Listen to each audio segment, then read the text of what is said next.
સૌને સુપ્રભાત। આજે કુદરતની પણ આપણને કૃપા મળી છે। વાતાવરણ એકદમ સુંદર છે। ભગવાને આપણને તાપ ના લાગે એવી વ્યવસ્થા કરી દીધી છે।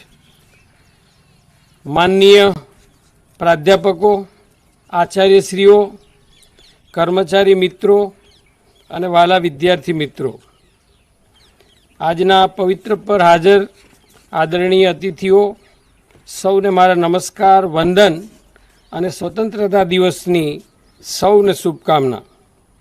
મિત્રો, આજે આપણે સૌ દેશના 79માં સ્વાતંત્ર્ય દિવસ નિમિત્તે એકત્રિત થયા છીએ, ત્યારે આપ સૌના દેશપ્રેમને જોઈ મને કહેવાનું મન થાય છે કે ના પૂછો જમાને से, ना पूछो जमाने से कि क्या हमारी कहानी है, कि क्या हमारी कहानी है। हमारी पहचान तो बस इतनी है, हमारी पहचान तो बस इतनी है कि हम सब हिंदुस्तानी है, कि हम सब हिंदुस्तानी है। मारू अहोभाग्य छे कि शिक्षण और समाज सुधारा द्वारा देश में क्रांति लाववानुं महत्वपूर्ण कार्य करनारा आदरणीय गोविंद गुरुजी અને મહારાજા સયાજીરાવ ગાયકવાડ ત્રીજા જેવા મહાનુભાવોના નામ જે સંસ્થા સાથે જોડાયેલા છે એવી સંસ્થામાં મને સેવા કરવાની તક મળી છે। ગોવિંદ ગુરુની આ તપોભૂમિ પર સ્થપાયેલી ગોવિંદ ગુરુ યુનિવર્સિટીના કુલપતિ તરીકે આજે અહીંયા આપની સમક્ષ ધ્વજવંદન કરવું એ મારા માટે ગૌરવ અને સૌભાગ્યની વાત છે।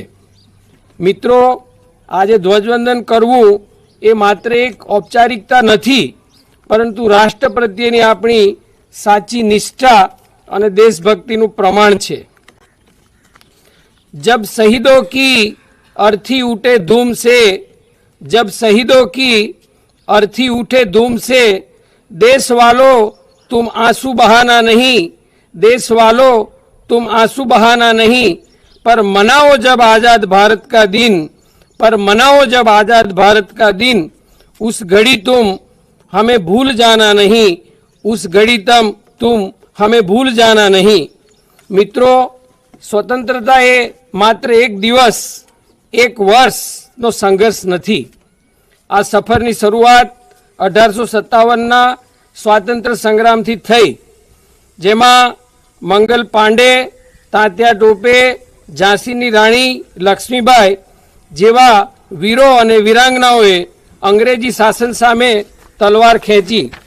आ जंगमां आ विस्तारना जनजातिना नायको जांबू घोड़ाना जोरिया परमेश्वर अने रूपसिंह नायक, मानगढ़ हत्याकांड तेमज पूजनीय श्री गोविंद गुरुनी संप सेना, महाराणा प्रतापना सेनापति राणा पूंजा भीलनु बलिदान, सोमनाथ मंदिरनी रक्षा काजे वेगड़ा भीलनु बलिदान, मध्य प्रदेश में ताटिया भील, ख्वाजा नायक, कुंवर वसावा, कुमरा भीमू, झारखंड में भगवान बिरसा मुंडा, रानी दुर्गावती, माँ जीजीबाई, भीमा नायक, हल्दीभाई भील जेवा अनेक जनजाति नायकों ने आ प्रसंगे याद करी एमने श्रद्धांजलि आपवी जोईए। भगत सिंह, वीर सावरकर, चंद्रशेखर आजाद, सुभाष चंद्र बोस जेवा अनेक वीर पुरुषों અને વીરાંગનાઓને શ્રદ્ધાંજલિ આપવી જોઈએ। ગાંધીજીના અહિંસા અને સત્યાગ્રહના માર્ગે ચાલતા લાખો લોકોએ જેલ ભોગવી સત્યાગ્રહ કર્યો અને બલિદાન આપ્યા। આપણે સરદાર પટેલ સાહેબના અનેક આંદોલનો અને દેશની એકતા અને અખંડિતતા માટેના ભારત માટેના એમના મહાન કાર્યને હંમેશા યાદ કરીએ। એ માટે આપણા આદરણીય પ્રધાનમંત્રી માનનીય શ્રી નરેન્દ્રભાઈ મોદી સાહેબે સ્ટેચ્યુ ऑफ यूनिटी નું નિર્માણ કર્યું। जनजातिना नायकोने हर हमेश याद राखवा माटे मानगेट सहित अनेक जग्याए म्यूजियम बनाव्या। मित्रों, माटे आ प्रसंगे सौथी पहला स्वतंत्र आंदोलन अने भारतनी स्वतंत्रतानी रक्षा काजे पोताना प्राणोनी आहुति आपनारा नामी अनामी तमाम शहीदोने मारी भावपूर्ण श्रद्धांजलि अर्पण करूं छूं। તેમના ત્યાગ અને બલિદાનના કારણે આપણે જે તિરંગાની છાયામાં ઊભા છીએ તે આપણી એકતા, અખંડિતતા, સ્વાધીનતા અને રાષ્ટ્રનિષ્ઠાનું પ્રતીક છે.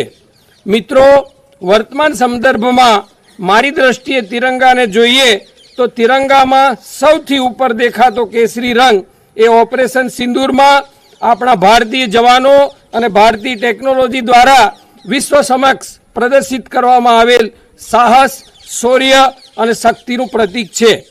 મધ્યમાં રહેલો સફેદ રંગ જાણે કે જ્ઞાનની દેવી ભગવતી માં શારદાનો પાલવ છે, જે વિશ્વમાં ભારતીય જ્ઞાન પરંપરા થકી શાંતિ, સર્વધર્મ સમભાવ અને સંવાદિતા સ્થાપિત કરવાનો સંદેશ આપે છે. તિરંગાનો સૌથી નીચે આવેલો હરિયાળો રંગ ભારત દ્વારા ઉત્પન્ન કરવામાં આવેલ ગ્રીન એનર્જીનું પ્રતીક છે અને ધ્વજની મધ્યમાં રહેલું અશોક ચક્ર આપણે સતત ઉદ્યમી અને કર્મશીલ બની વિકસિત ભારતના સ્વપ્નને સાકાર કરવાની પ્રેરણા આપે છે. મિત્રો, આપણો ભારત દેશ વિવિધતાઓથી ભરેલો છે, જેમાં અલગ અલગ ભાષા અને વિવિધ સાંસ્કૃતિક રીત રિવાજો, વેશભૂષા અને ભૌગોલિક બદલાવો જોવા મળે છે. આટલી વિવિધતા હોવા છતાં પણ દરેક ભારતીય એક છે, દરેક ભારતીયની રાષ્ટ્રભાવના એક છે. મિત્રો, કોઈ પણ વ્યક્તિ, સમાજ કે રાષ્ટ્રનું ઘડતર બે રીતે થઈ શકે છે, એક બાહ્ય રીતે અને બીજું આંતરિક રીતે. આ બંને એકબીજાના પૂરક છે. જો વ્યક્તિ, સમાજ કે રાષ્ટ્ર બાહ્ય રીતે ગમે તેટલી મજબૂત સ્થિતિમાં હોય, સંપૂર્ણ સુરક્ષિત હોય, આર્થિક રીતે સંપન્ન હોય, પણ જો તે આંતરિક રીતે સુરક્ષિત, મજબૂત અને સમૃદ્ધ નહીં હોય તો તેનું પતન નિશ્ચિત છે. રાષ્ટ્રને આવા પતનથી બચાવવાનું કાર્ય શિક્ષક અને સૈનિક કરે છે. શિક્ષકો થકી આપણી આંતરિક સુરક્ષા અને સૈનિકો થકી આપણી બાહ્ય સુરક્ષા સુદૃઢ બને છે. શિક્ષક ભારતની નવી પેઢીને વૈચારિક અને બૌદ્ધિક રીતે સક્ષમ બનાવી દેશના શ્રેષ્ઠ નાગરિકોનું ઘડતર કરે છે. સૈનિકો દેશની સીમા પર સતત સંઘર્ષરત રહી ભારતની પ્રજાનું દેશના દુશ્મનોથી રક્ષણ કરે છે. ત્યારે આ પ્રસંગે ઉપસ્થિત દેશની આંતરિક સુરક્ષામાં જોડાયેલા ગોવિંદ ગુરુ યુનિવર્સિટીના મારા અધ્યાપકો, કોલેજના મારા અધ્યાપકો, એનસીસી અને એનએસએસની પ્રવૃત્તિમાં જોડાયેલા મારા વિદ્યાર્થીઓ પ્રત્યે કૃતજ્ઞતા વ્યક્ત કરી એમને હાર્દિક અભિનંદન પાઠવું છું. મિત્રો, શિક્ષણ એ માત્ર શાળાકીય વિષય અને પુસ્તકોના અભ્યાસ પૂરતું સીમિત ન હોવું જોઈએ. આપણા વેદો અને શાસ્ત્રોમાં શિક્ષણનો વ્યાપ અને સમજણ ખૂબ વિસ્તૃત છે. શિક્ષણ એ પુસ્તકોના અભ્યાસની સાથે સાથે સમાજ, જીવન, સંસ્કૃતિ, રાષ્ટ્ર અને વિશ્વના અભ્યાસનું પણ માધ્યમ બનવું જોઈએ અને તો જ એ શિક્ષણ વિશ્વ કલ્યાણના સંસ્કાર આપી શકે, તેમજ સુયોગ્ય સંસ્કારથી રાષ્ટ્ર પ્રગતિશીલ અને વિકાસશીલ બને છે. આજની સ્થિતિએ મને બોલતા આનંદ થાય છે કે ભારત બંને સ્થિતિમાં ખૂબ જ સુરક્ષિત છે. આપણી સરકારે નવી રાષ્ટ્રીય શિક્ષા નીતિ લાવીને શિક્ષણની અનેક નવી અને સાચી દિશાઓ ખોલી આપી છે. વળી દેશની બાહ્ય સુરક્ષા માટે પણ સરકાર ખૂબ જ ભગીરથ કાર્ય કરી રહી છે. જે શસ્ત્રો આપણે વિદેશમાંથી આયાત કરવા પડતા હતા તેનું હવે ભારતમાં ઉત્પાદન કરવામાં આવે છે. પરિણામે ભારતની સૈન્ય શક્તિ ખૂબ જ મજબૂત બની છે. એનો તાજેતરમાં દાખલો આપણે ઓપરેશન સિંદૂરમાં જોયો. આમ મિત્રો, આ રીતે જોઈએ તો સમાજ કે રાષ્ટ્રને સુરક્ષિત રાખવામાં શિક્ષણ, શિક્ષક અને સૈનિકનું યોગદાન મહત્વનું છે. આ ત્રણેય વિના દુનિયાના કોઈ પણ દેશનો વિકાસ શક્ય નથી. મિત્રો, આપણી યુનિવર્સિટી પણ આપ સૌના સાથ સહકારથી ખૂબ ઝડપથી આગળ વધી રહી છે. યુનિવર્સિટીમાં ગયા વર્ષ સુધી 11 જેટલા વિભાગો હતા.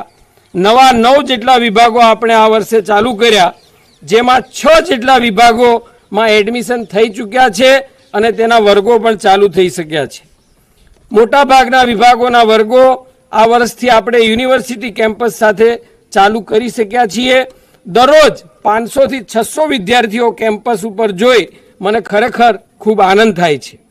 આવી સુંદર નિયમિતતા માટે અધ્યાપક મિત્રો અને વિદ્યાર્થીઓને આજે ખાસ અભિનંદન પાઠવું છું. અધ્યાપકો અને વિદ્યાર્થીઓએ અનેક અગવડતાઓ વેઠીને મારી સાથે અડીખમ ઊભા રહી તેનું મને ગૌરવ છે. આ ઉપરાંત આપણે રાજ્ય સરકારની મદદથી પૂરતા પ્રમાણમાં બસોની સુવિધાઓ ઊભી કરી શક્યા. હોસ્ટેલની વ્યવસ્થા પણ ટૂંક સમયમાં ઉપલબ્ધ કરવાનો યુનિવર્સિટી દ્વારા પ્રયાસ થઈ રહ્યો છે. એના માટે આપણા આર્કિટેક્ટ જીતાયુભાઈ પુરાણી, આપણા contractor Pankajbhai, adviser NK Ojha, આપણા યુનિવર્સિટીના એન્જિનિયરો, આપણા રજિસ્ટ્રાર શ્રી OSD રાણસેરિયા સાહેબ, EC અને BOMના તમામ સભ્યોનો હૃદયપૂર્વક આભાર માનું છું. મિત્રો, તાજેતરમાં આદરણીય અમિતભાઈ સાહેબ, શ્રી જેઠાભાઈ ભરવાડ, શ્રી કુબેરભાઈ ડિંડોર, શ્રી હર્ષ સંઘવી સાહેબ, આપણા 5 જિલ્લાના સંસદ સભ્યો, મોટાભાગના ધારાસભ્યો સૌની ઉપસ્થિતિમાં આપણે લોકાર્પણ અને ભૂમિપૂજનનો કાર્યક્રમ આપ સૌના સાથ સહકારથી ખૂબ સફળતાપૂર્વક પાર પાડ્યો. આપ સૌને અભિનંદનની સાથે આપ સૌનો આભાર વ્યક્ત કરું છું. યુનિવર્સિટી અને કોલેજના અધ્યાપકો શિક્ષણની સાથે સાથે રિસર્ચ અને એક્સટેન્શન એક્ટિવિટીમાં પોતાનું આગવું પ્રદાન કરી યુનિવર્સિટીનું ગૌરવ વધારી રહ્યા છે. તે આપણા સૌ માટે ખૂબ આનંદનો વિષય છે. અંગ્રેજી વિભાગ દ્વારા એન્જિનિયરિંગ કોલેજમાં, સંસ્કૃત વિભાગ દ્વારા સંસ્કૃત સપ્તાહની ઉજવણી, રસાયણશાસ્ત્ર, ભૌતિકશાસ્ત્ર, કોમર્સ, ઇતિહાસ, અંગ્રેજી, સાયકોલોજી, હિન્દી, અંગ્રેજી, સોશિયોલોજીના અધ્યાપકો દ્વારા વિવિધ પેટર્નનું રજિસ્ટ્રેશન, અનેક પબ્લિકેશન્સ, બુક્સ, PhDનું માર્ગદર્શન, અનેક પ્રોજેક્ટ માટેની દરખાસ્તો, UGC નેટ JRFના તૈયારી માટે વિદ્યાર્થીઓને માર્ગદર્શન જેવા વિવિધ કાર્યક્રમોનું આયોજન કરી ખરેખર વિદ્યાર્થીઓનો સર્વાંગી વિકાસ માટે જે પ્રયત્ન કરી રહ્યા છે એવા સૌ અધ્યાપક મિત્રોને હૃદયપૂર્વક અભિનંદન પાઠવું છું, આભાર વ્યક્ત કરું છું. મને જણાવતા આનંદ થાય છે કે આપણા વિદ્યાર્થીઓ પણ સર્વાંગી વિકાસ કરવામાં પાછળ નથી. NCC, NSS, રમતગમત અને સાંસ્કૃતિક પ્રવૃત્તિમાં અનેક વિદ્યાર્થીઓ યુનિવર્સિટી કક્ષાએ, રાજ્ય કક્ષાએ અને રાષ્ટ્રીય કક્ષાએ આપણી યુનિવર્સિટીને નામના અપાવી છે. આવા તમામ વિદ્યાર્થી મિત્રોને હું અભિનંદન પાઠવું છું. તાજેતરમાં યુનિવર્સિટી દ્વારા વહીવટી માળખામાં સુધારો કરવા માટે academic reforms, exam reforms, affiliation reforms માટેની વિવિધ સમિતિઓ વહીવટમાં આધુનિકતા, પારદર્શિકતા અને સુગમતા મળી રહે તેવા પ્રયાસ કરી રહેલ છે. તે માટે વિવિધ વિભાગના OSDનો પણ અત્રે આભાર માનું છું. આ યુનિવર્સિટી અને કોલેજના સાચા સૈનિકો એવા મારા નોન ટીચિંગના મિત્રો ખૂબ જ સરળતાથી જે કામ આવે તે ખૂબ સહજ ભાવે કરી રહ્યા છે. તે સૌ મિત્રોને પણ અભિનંદન પાઠવું છું, આભાર વ્યક્ત કરું છું. આ પ્રસંગે પ્રેસ અને મીડિયાના મિત્રો કે સતત યુનિવર્સિટીની શાખ વધે તે માટે પૂરતા પ્રમાણમાં પોઝિટિવ ન્યૂઝને જગ્યા આપી રહ્યા છે તે સૌ મિત્રોનો આભાર માનું છું અને આનું સુચારું સંકલન કરવા માટે પ્રોફેસર અરુણસિંહ સોલંકીનો પણ આભાર માનું છું, એમને અભિનંદન આપું છું. આપણી યુનિવર્સિટીના સોશિયલ મીડિયાના પ્રસાર માટે ભાઈ શ્રી નીરવભાઈ કામ કરી રહ્યા છે, એમનો પણ આભાર માનું છું. મિત્રો, આપણે સૌ એ દેશ પાસેથી કંઈ મેળવવાની અપેક્ષા રાખતા પહેલાં આપણી પોતાનું ફરજોનું પાલન કરી ભગવાન શ્રી રામની જેમ જનની જન્મભૂમિ સ સ્વર્ગાદપી ગરીયસી વિચારને ચરિતાર્થ કરી વિકસિત ભારત સ્વપ્નને સાકાર કરવા માટે વિદ્યાર્થીઓનું શિક્ષણ માત્ર ડિગ્રી પૂરતું મર્યાદિત ન રહે પરંતુ જ્ઞાન અને કૌશલ્યવર્ધક બને એવો પ્રયાસ કરીએ. યુવાનોને આધુનિક સમયમાં તાલ મિલાવવા માટે ડિજિટલ સાક્ષરતા, coding, artificial intelligence, machine learning અને અન્ય ટેકનિકલ કૌશલ્યો શીખવા જોઈએ. વિદ્યાર્થીઓએ નવા વિચારો અને સંશોધન પર ધ્યાન આપવું જોઈએ. સ્વચ્છતા અભિયાન, વૃક્ષારોપણ, નિરીક્ષરતા નાબૂદી જેવા સામાજિક કાર્યોમાં સક્રિયપણે ભાગ લેવો જોઈએ. પ્રામાણિકતા, કરુણા, સહિષ્ણુતાના નૈતિક મૂલ્યો અપનાવી સમાજમાં સકારાત્મક પરિવર્તન માટે પ્રયત્ન કરવો જોઈએ। ઉદ્યોગ સાહસિકતા અપનાવીને રોજગારીના સર્જન સાથે સ્વદેશી અપનાવી આત્મનિર્ભર ભારતના આદરણીય પ્રધાનમંત્રીના સપનાને સાકાર કરવા પ્રયત્નશીલ રહેવું જોઈએ। ભારતીય સંસ્કૃતિ, પરંપરાઓ અને ભાષાનું જતન કરવું, તેનો પ્રચાર કરવો જોઈએ। સ્વસ્થ રાષ્ટ્રના નિર્માણ માટે સ્વસ્થ નાગરિકોનું હોવું આવશ્યક છે। તેથી વિદ્યાર્થીઓ અને અધ્યાપકોએ પોતાના શારીરિક અને માનસિક સ્વાસ્થ્યનું પણ ધ્યાન રાખવું જોઈએ અને એના માટે દરરોજ અડધો કલાકનો સમય કાઢવો જોઈએ।